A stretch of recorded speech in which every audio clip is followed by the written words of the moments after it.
Hello, everyone. Good morning. Or perhaps good evening. It's me, Ichino-ani, your radio host for today. Welcome back to our little corner of the airwaves. Today's date is February 19th, a Thursday in the year 2026. Can you believe how fast the time flies? It feels like just yesterday we were celebrating the new year. Now, I found something really cool in the archive today. It's a trending article that sits right at the intersection of robots and human health. The title is Estimating Human Muscular Fatigue in Dynamic Collaborative Robotic Tasks with Cloning-Based Models. Tux Mercy.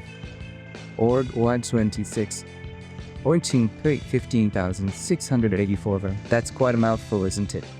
So let's break it down simply, just like we do in class. Imagine you are working with a robot.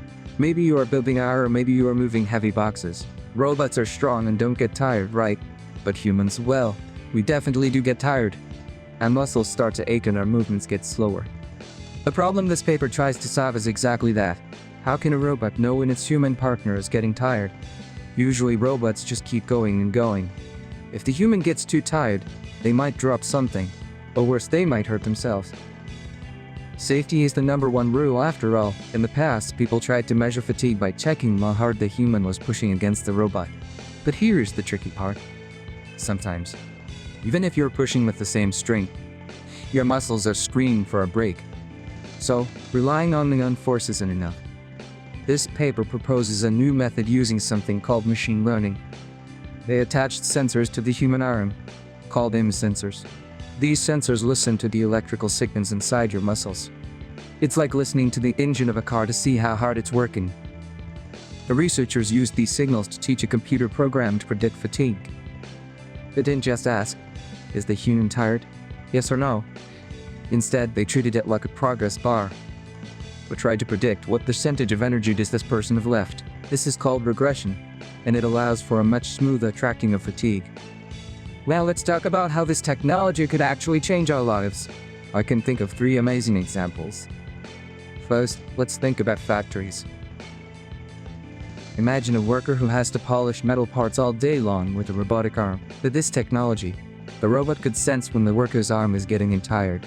Then, the robot could say, "Hey, take it easy. I will do more of the pushing for a while." This dynamic adjustment could prevent injuries and make work much more comfortable. Second, think about rehabilitation in a hospital.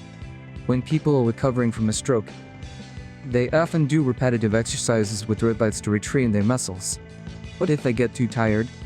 The therapy might stop being effective. With this fatigue estimation, the robot could perfectly tailor the exercise intensity. It ensures the patient works hard enough to recover, but not so hard that they get hurt. It's like having a super smart personal trainer. And third, what about sports training? Athletes use machines to train all the time.